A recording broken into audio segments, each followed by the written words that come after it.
This is Conversations in Civics. I'm Dr. Terry Susan Fine. With me is John Watson, the Social Studies Subject Area Leader at Mulrennan Middle School. Citizenship is going to be the focus for this conversation. What does it mean and what does it involve?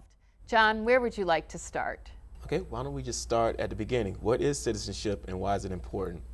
You know, it's interesting because citizenship is something that's been so important. For example, even in the Constitution, it says that the president has to be a natural-born citizen, and the word citizenship itself comes up 23 times in the U.S. Constitution, and yet it's not defined. The definition of citizenship didn't happen until 1868, so that means that we've been a nation for several decades. And we'd had many presidents who were citizens, who were natural-born citizens, and every member of Congress was a citizen, but we had never quite defined what that meant until 1868. So we had this concept or this notion of citizenship being very important before we actually defined what citizenship actually is. In the 14th Amendment, citizenship is defined as the following: all persons born or naturalized in the United States are citizens of the United States and in the state where they reside.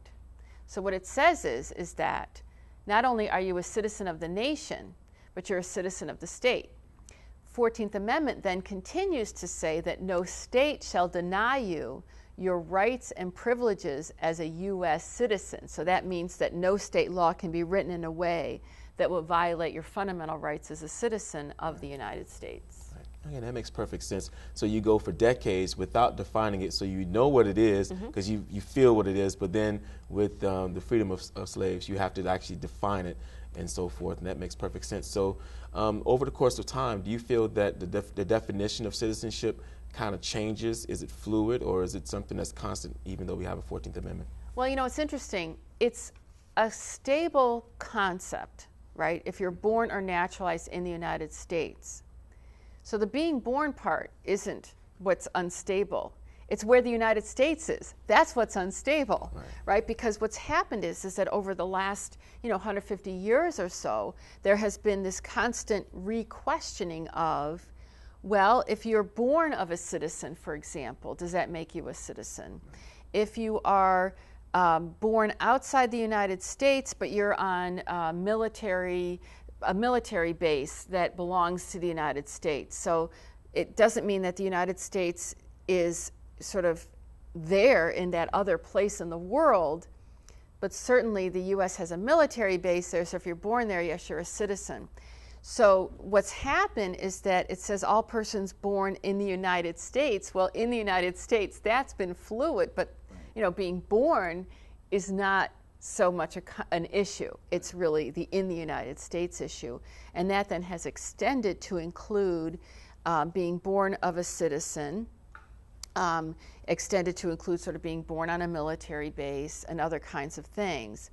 There have been some issues coming up sort of more recently about what it means that if you are the child of a citizen, but not born of that citizen, meaning if you're the child of a father who's a citizen, but the mother's not a citizen.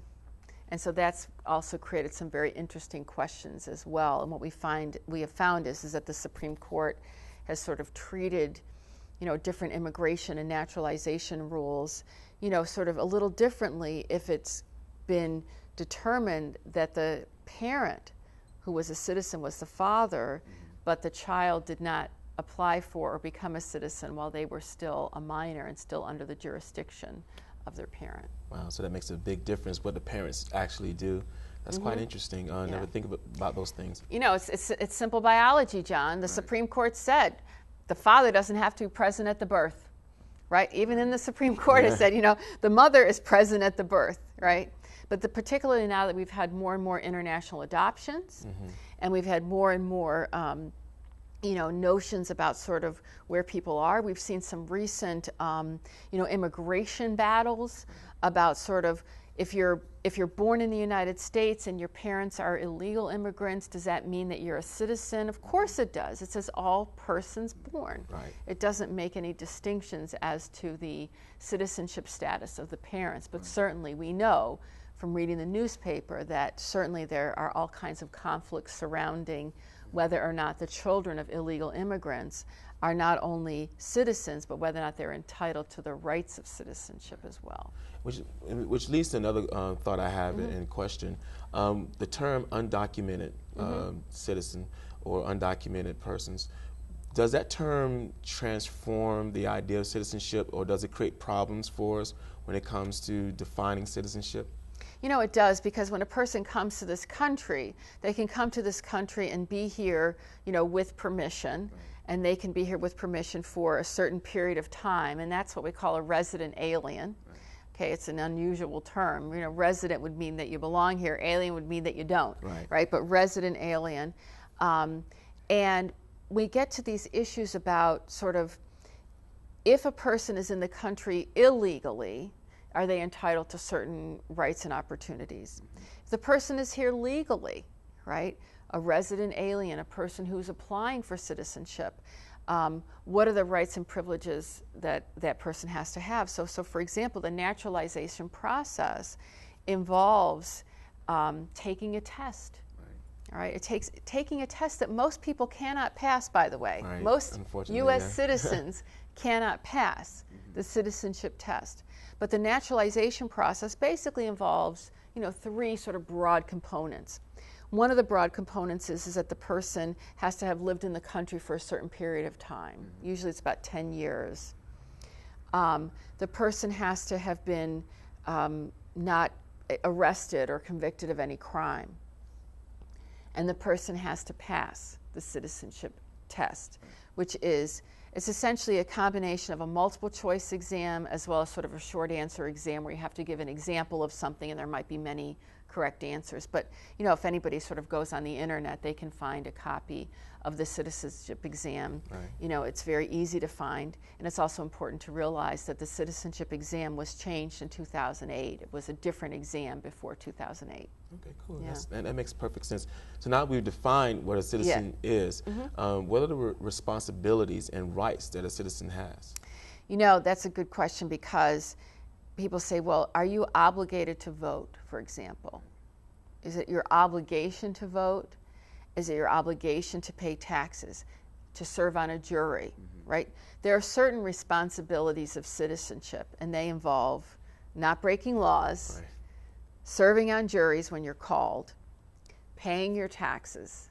And there's a lot of debate over whether or not voting is a responsibility or a right of citizenship. Now let's talk about the three that sort of we don't argue about so much, and that's taxes, juries, and you know, serving in the military if you're called upon to do that, not breaking laws. The argument is that the only way for the society to stay stable is for the citizens to function in a way that supports the government and supports the society. So if you don't pay your taxes, then how can the government function? The Bill of Rights gives you the right to a trial by jury. But if people refuse to serve on juries, then how can you have your rights, your fundamental rights, given to you and granted to you? If you don't obey the laws, right? You say, well, I object to this law, so I don't have to abide by it. Well, you know something? Most people don't agree with every single law for whatever reason. And it's usually not the same laws, right? You and I might disagree with different laws. True. So you're going to lose a big sense of stability of that community, because once a person has agreed to become a citizen through the naturalization process, or many people could argue, since you are not prevented from leaving the United States, by staying in the United States, you have agreed to play by the rules. The rules are those laws. So by obeying the laws, you promote stability. For example, let's say that you are walking, you know, somebody's walking to school one day, and somebody, for some reason, they decide that they want to drive on the sidewalk, even though the law says that in a car you cannot drive on the sidewalk. Somebody gets hurt.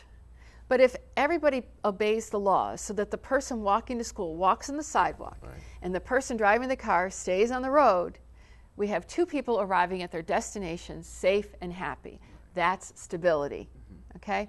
So it's really important to note that even if you don't agree with the rules, that you abide by the rules, because then the community stays stable as a result. Right. And that makes perfect sense too. So it's like a give and take. It's a interesting balance, if you will, between the citizen and each other and how we get along in society. With that being the case, what happens when a person does violate the laws and the responsibilities? What happens if they just, hey, I don't care anymore, I'm going to do what I want to do? What should happen to them, and what happens to that person? Well, you know, that's why we have a system in our country of prisons and jails, right? That we have a prosecutorial system, and the person is prosecuted, they're arrested, and they're cited and fined, or whatever the punishments are going to be. And that the idea there is to not only give a person a chance to rehabilitate, so that they will learn that if they want their freedom, they have to abide by the rules.